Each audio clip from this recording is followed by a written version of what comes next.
Hey, what's up, guys? I'm Jeremy, and I'm just going through some videos of what example strength training days look like at the gym at this stage of CCI for me. So I've gotten pretty far at this point, and now I'm kind of graduating to the next step, which is doing more free weights, compound, a little bit heavier movements, and just kind of moving up and up.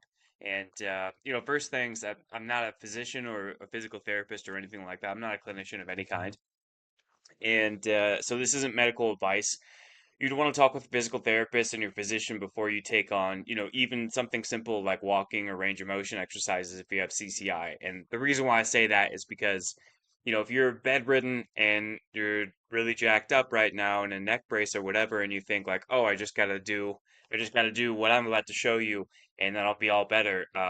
That's just not the case. I don't want someone getting hurt, and also what you're seeing here is not, I didn't just jump to this, obviously. This is like 2 years of forward, 2 steps forward, 1 step backward, and, literally started with getting off the hard neck brace and going to a soft neck brace. And that was a challenge. And then sitting in a chair for, an hour or two a day, that was a challenge. And then, sitting in a chair all day, not being bedridden anymore. And then walking to the mailbox and back, and then needing to rest for a couple days just after something so simple like that, and then walking, you know, 500 steps and then back and over and over and over and over, doing this up, up, up, up, sort of get to the next level and dip your toes over and over and over, with the help of Todd Ball is the physical therapist that I used, just with the help of a good professional who understands CCI. So what you're seeing here is I'm not at the end, I would say. I'm not through CCI, but I'm at this stage now. And yeah, I just want to show people, because I remember being bedridden with CCI for so long, in and out of the ER, and it was very scary, and nobody really knew what was going on. And I just kind of had accepted that life was over. I was never going to be able to, so it's so dumb. But to have walking taken from you, and to have the grocery store taken from you, and to have um, you know, thinking you're never going to be able to sit at your parents' house and have a quick snack with them and catch up, is gone. Let alone go to the gym and start a family and all that, nice stuff. That's the good parts of life. So to have all that taken from you out of nowhere, and you're kind of just laying in bed, like just confused and suffering, and then it looks like, of course, some of the physicians in the space are like, oh yeah, we heal everybody. Like, oh, some big number percent of our patients get better. Um, and but then you go online and it's like, dude, it looks like 1/500 people get better. It looks like almost nobody gets better. I couldn't find anybody who was going to the gym or doing normal stuff. Occasionally you find somebody who can like sit up in a chair or had like a good night once a year. I couldn't find anybody who had a semi-normal life. So I just try to give updates on where I'm at as much as I can. Um, just to show you that, I don't want to give you false hope, and I can't speak for the future for you. And I could go backwards at any moment, which is terrifying.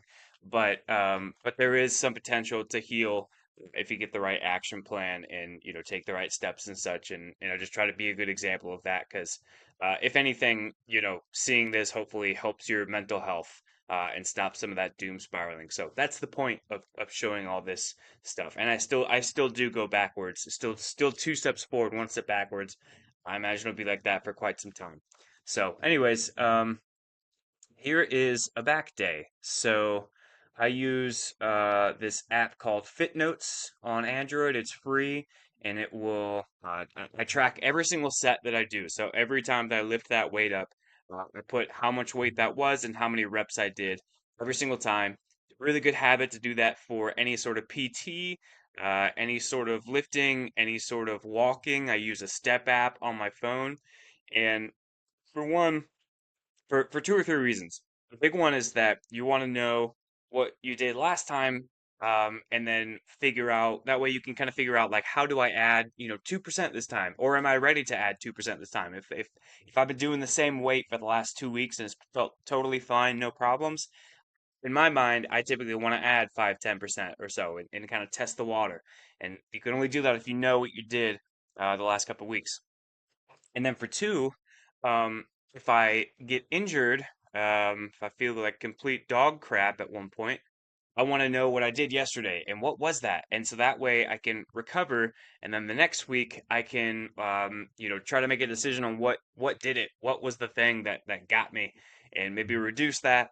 And the next day, see if I feel like crap again or not, and just try to figure out, what was that. And you can only do that again if you take notes on what's going on. And then the last thing is, over time, you need to see progress in yourself. Of course, it's not linear. It's all these weird up and down stuff.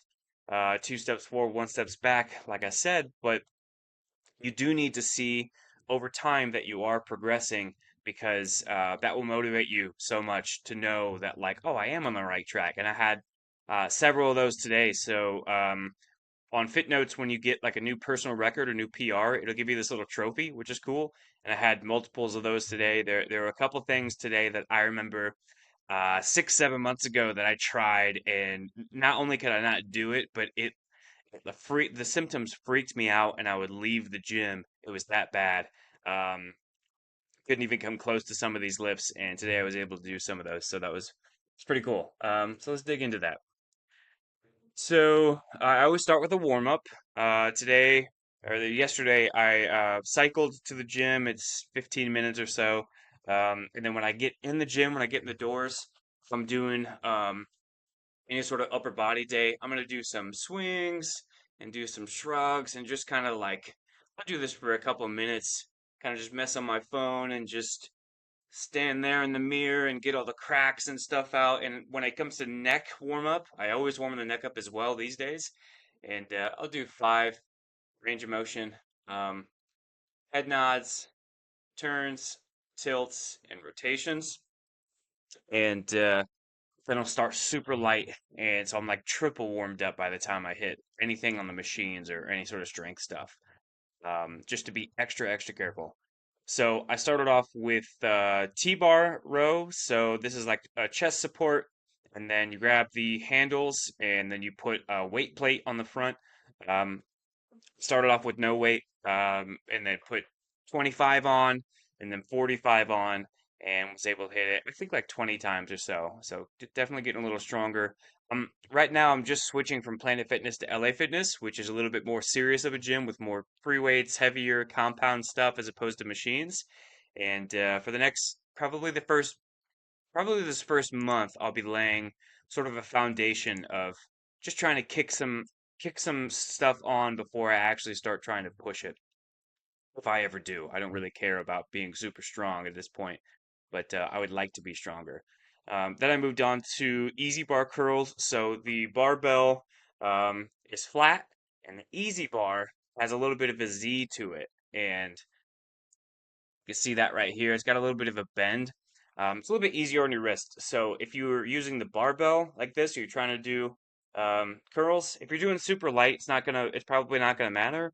But when you start getting a little bit heavier, this position puts rotational force on your wrists, and it can get you. So um, just be mindful of that. Easy bar is a little bit easier. It's got a little bit of an angle as opposed to this. So I like that one. And this is also a good example of free weights and compound exercises, why I'm doing this as opposed to what I was doing at Planet Fitness, which in my mind was kind of a step below this. So Planet Fitness, they have a bicep machine. You sit down on a pad, you sit down on a seat, and then it's got a pad in front of you that's down at an angle.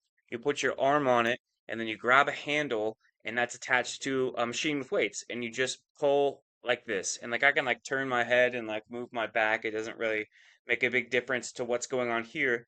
It's really isolating my bicep, and that's the only thing that's working, which is great. But compound lifts, on the other hand, more free weight stuff. So in this case, it is a bicep workout, but it's also a back workout as well, just slightly. And I'm not feeling any burn in my back, but you can see that my body swings back and forth a tiny bit every time that I go down.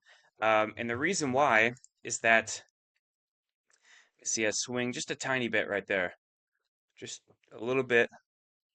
And the reason why is that when there's a force out in front of you, you have to, in order to stay upright, I have to pull back just slightly like this. You don't really think about it, but your body's doing it. And the way you do that is through your erector muscles, which are also obviously important for standing and spinal um, stability and all that stuff. So you have these muscles outside of the multifidi, um, called the erectors. They're big chunky ones on either side of your spine, and they hold you upright.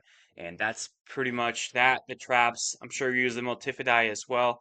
You're using that to keep that weight, to keep yourself standing up as this weight in front of you goes up and down like that.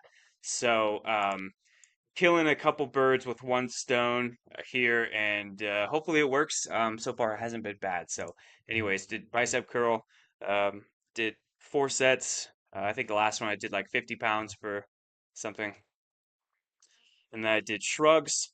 Um, so this is gonna hit your traps, and again, in my mind, traps are pretty important for CCI to get strong once you're at that level if you can, because they are a big chunky muscle in your back, this big diamond shaped muscle that attaches right to the back of your skull, and also have a big influence on your posture as well, keeping your shoulders in the right spot too. You can see it attaches to the collarbone and straight up to your spine here. So um, pretty important one. And traps or shrugs, when you or just when you go like this and add weight to it, it's not really going to hit the lower and mid part of your traps. It's just going to hit up in this area, and you can feel it. At least I can feel it when I do this. I can feel my head. I can feel that insertion to my skull a little bit, and it's like my head wants to do like a tiny little bit of shake because it's so weak. But anyways, did shrugs. I hit a personal record, which is cool. So I started off with 25s and then moved up to 35s. And then I think I took the 40s and I hit them for 40 shrugs or so. I do get a tiny bit of arm numbness. I think it's the ulnar nerve.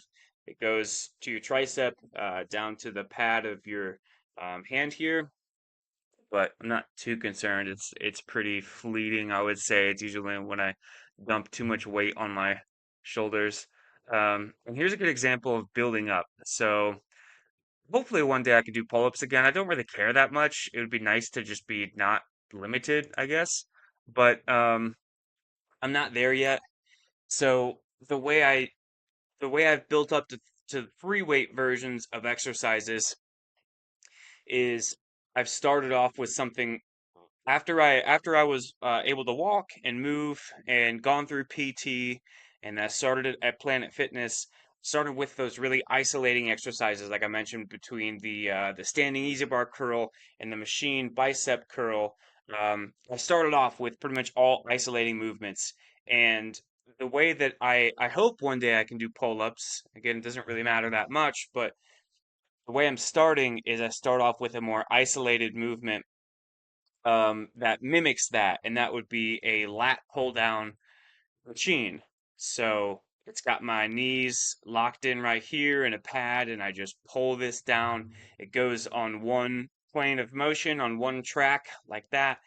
And once I can do my body weight on this for, maybe, I don't know, 8, 10 times or something like that, then I'll try a couple of pull-ups, maybe, 2 a week, and dip my toes into it and see how it is. And if it doesn't go well, I'll go back to the machine and then see if I do it again. And eventually, if it doesn't work out, I'll just kind of give it up. But anyways, did this one, see how that goes.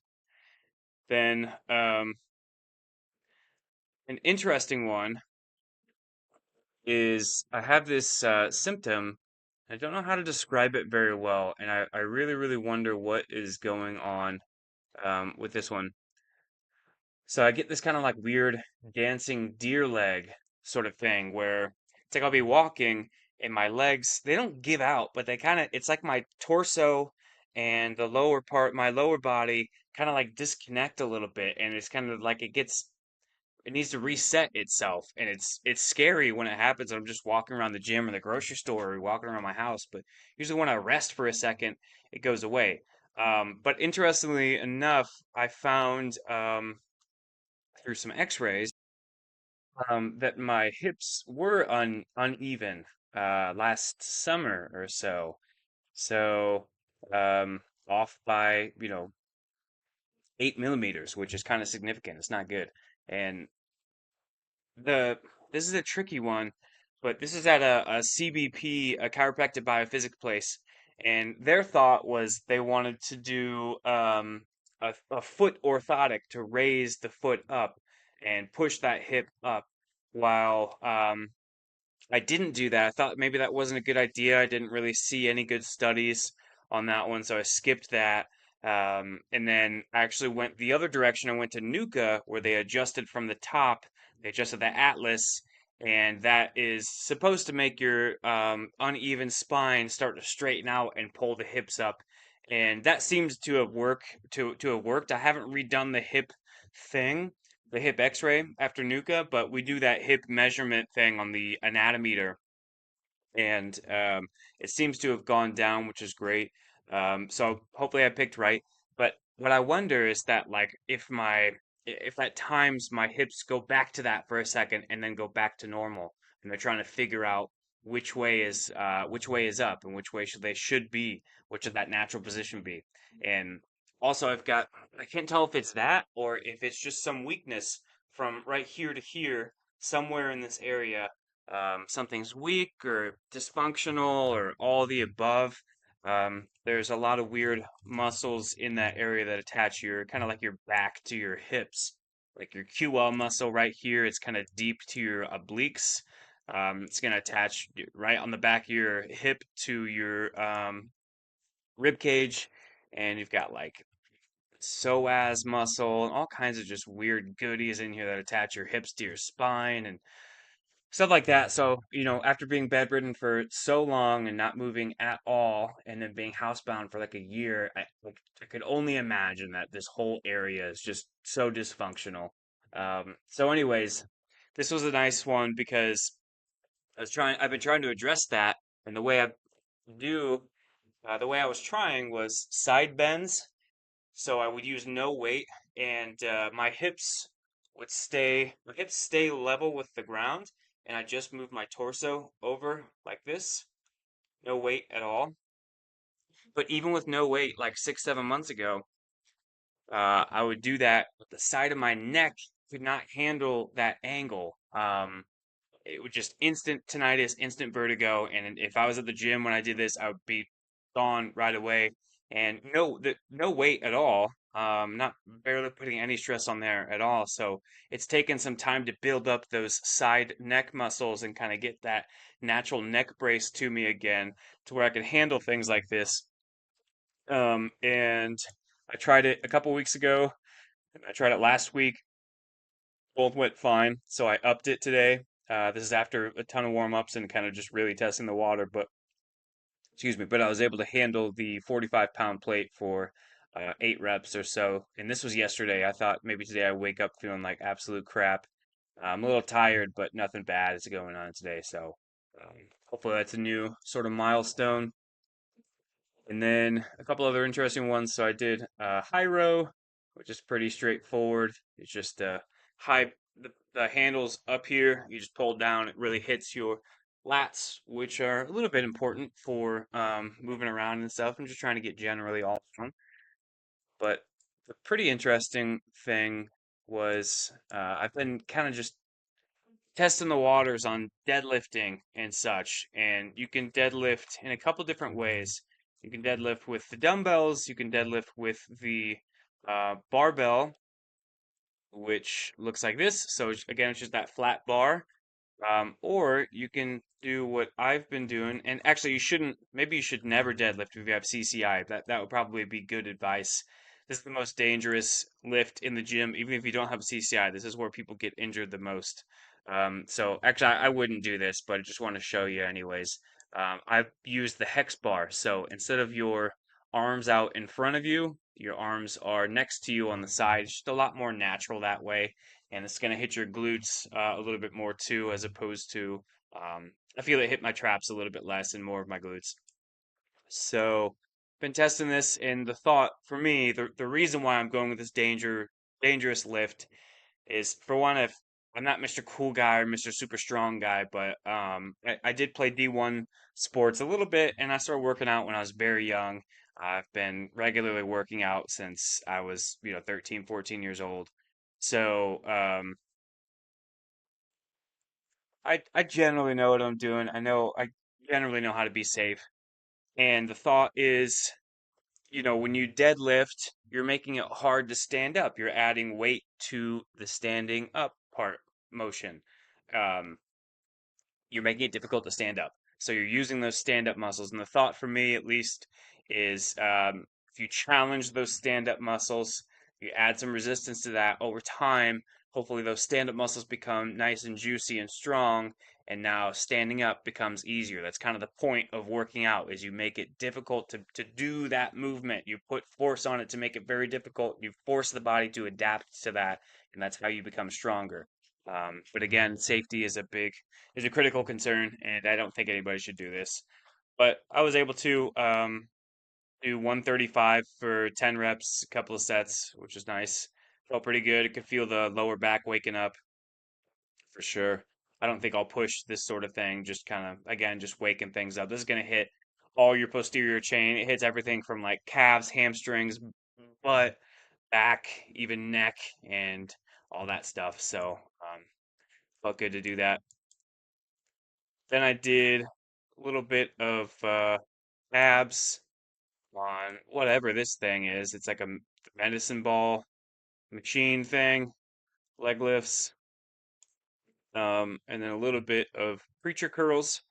So this is a more isolated free weight movement where you sit on the pad and put your hand into neutral position. This is overhand, underhand, neutral, and then do bicep curls. And whenever you change grips on things, you start to use different muscles. So if you if you're doing a bicep curl with underhand, you're gonna use pretty much all your bicep, but you're gonna use a lot more of the inner head of the bicep. You have two heads, inside and outside. And when you switch to the hammer grip, the neutral grip, you're gonna activate more of the outside of your bicep, the outside head, and also like the brachialis, brachioradialis, which are like these little muscles that connect from mid bicep to forearm in that area. You can feel a big difference when you switch to hammer grip. You can feel it hit the outside of your bicep. It feels completely different than it does underhand. So yeah, and then I wrap up with maybe 15 minutes of stretching or so. I have a timer on my phone that has 45-second timers and it has 20 of them consecutively. So it just does 45 seconds. I just pick a random stretch, whether that's do bends downs, or calf stretches or hamstring quads, or I'll grab the pull-up bar and kind of, I'm not hanging from it, but I'm kind of just releasing some tension. I'll put a little weight on that, or I'll I don't know, grab some kind of machine and kind of pull my lats and my hips and my sides, do a little mini bit of splits and all that stuff, and yeah, go for about 15 minutes or so, and then come home and rest. And typically, when I push it, I can probably backpedal and make some videos of how what the 2 steps forward, 1 step back kind of looks and feels like. But when I push it, when I add a new layer or try something new, I'll come home and that evening, if I feel weird at all, I don't use the neck brace anymore, but I have the let me grab it. I have um, what is it called? Airplane pillow, whatever you want to call this thing, neck pillow for flying. This thing, it doesn't really brace. I mean, I can still move, but it's sort of a reminder, and it's also just kind of a nice little pad. This thing feels pretty good. So if I feel weird at night, like a neurological symptom, after I add some new layer, I'll strap that thing on and just kind of rest. And I'm not too concerned at that point. If I added something new and I feel a little bit weird, it's not that big of a deal. It's the next day that I'm worried about.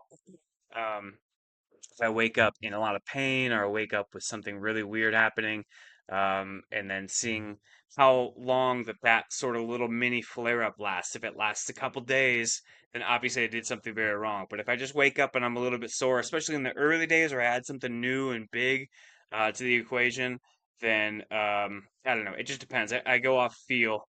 I kind of have like a little mental rating system of like, should I rinse and repeat that? And should I recover from this and repeat that? Maybe take it down a step, or should I not do that ever again?